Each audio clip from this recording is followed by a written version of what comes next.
Well, today's Morning Joe is filled to the brim with justifiable outrage at Trump apologists accusing Democrats of the dangers of ramped-up political rhetoric, especially Daniel Henninger over at the Wall Street Journal in his column that was published over the weekend. That bit of dangerous drivel, well, that inspired Mika and Joe to serve up a sizzling plate of Trump's own worst rhetoric to feed bite by bite back to the revisionist voices of the right-wing media like Daniel Henninger, and the insidious hypocrisy of their embarrassing efforts at grasping for false equivalencies this late in the game. And if that's not the pot calling the kettle orange, I don't know what is. But let's watch the panel over at Morning Joe break it down undeniable point by undeniable point, indisputable fact by indisputable fact, unrepentant Trump lead by unrepentant Trump lead. Let's dig in. So last hour, we started debunking the false narratives that we are seeing play out in the presidential election. A big one is the false equivalencies on violent rhetoric. Last week, the deputy editorial page director of the Wall Street Journal, Daniel Henninger, wrote a column entitled Killing Trump. He glosses over all the things Trump has said and done to promote violence, justify violence, glorify violence, and laugh at violence. Henninger writes, quote, "Yes, we know the legal details, the abhorrent events of January 6th, and the role of Mr. Trump's own rhetoric. But did Democrats think this nonstop assault on a person who twice got about half the country's popular presidential vote would be cost-free, that it would have no negative effect on the psychological health of America's public life? You have to love the way the conventional wisdom shows up at moments like this, proclaiming that we need to tone it down. It might be a little late for that." Tone it down. And again, he says nothing about Donald Trump. What Donald Trump said after they caught the guy at the golf course. Let's go through it. The argument is that the media and the Harris campaign need to stop talking about the very real threat Trump poses to American democracy. I talk about facts. Bill Maher took on that argument on his show on Friday. Of course, he's absolutely right that we probably should tone it down when we're calling our opponents the end of democracy, the end of Western civilization. We're not helping our arguments. I disagree. That's a dumb argument, I think, because that's their argument, which is that you guys are saying Trump is a threat to democracy. But he is a threat to democracy. The answer can't be that we can't say what's true. I want to say what's true, and the left has to do that too. Since January 6th, Donald Trump has consistently made those threats. Remember what he said that day at the Ellipse? Isn't stoking a violent insurgency a threat to democracy? And we fight. We fight like hell. And if you don't fight like hell, you're not going to have a country anymore. Is saying your vice president should have been hanged a threat to democracy? White House Chief of Staff Mark Meadows, according to an account provided to the House committee investigating January 6th, told the colleagues that Trump had said something to the effect of maybe Mr. Pence should have been hanged. Is saying the Biden family should have been arrested 2 weeks before the 2020 election a threat to democracy? That Biden family and others, but that Biden family is corrupt. It's a corrupt family.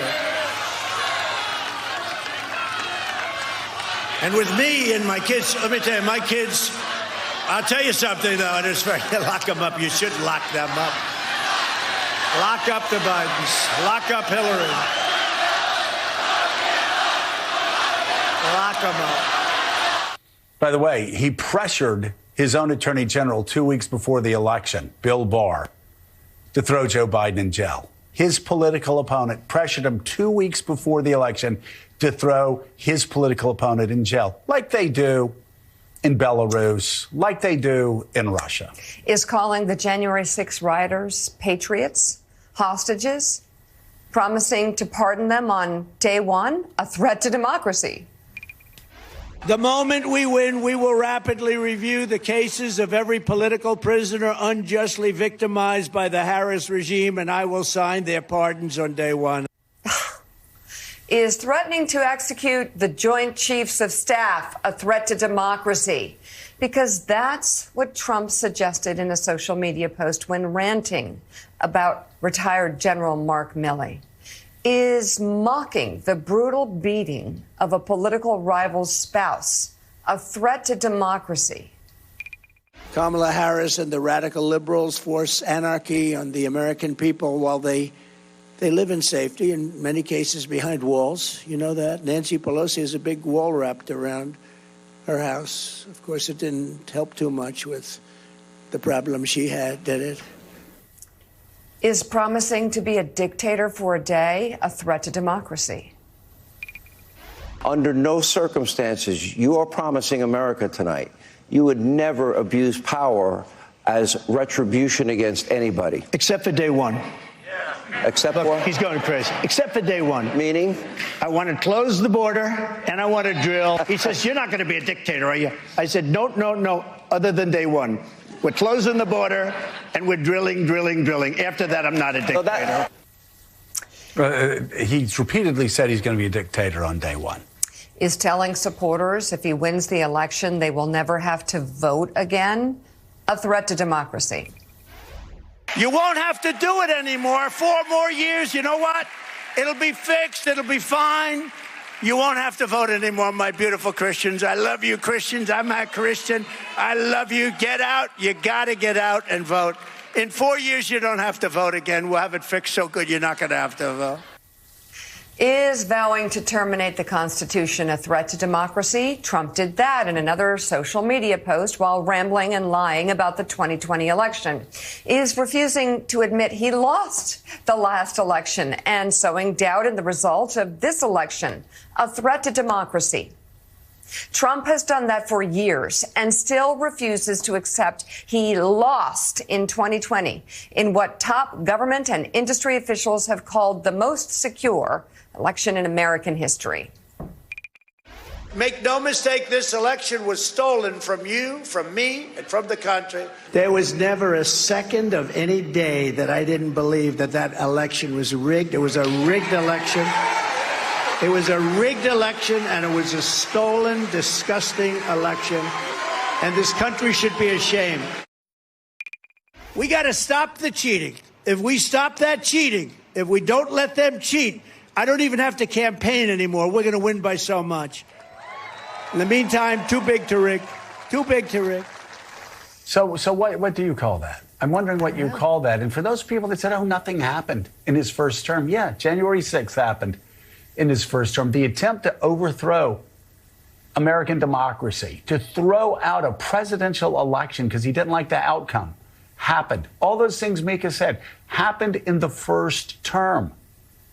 And there are people actually writing this weekend. Oh, and on Bill Maher going, oh, you know what? Nothing really happened in the first term. We got by it, okay? We survived. Yeah, we survived. Democracy survived in spite of Donald Trump. Democracy survived in spite of his efforts with federal courts, people in the media, local Republican officials in Michigan, in Georgia, in Pennsylvania. Yeah, we survived. We survived in spite of everything that Donald Trump tried to do in the first term.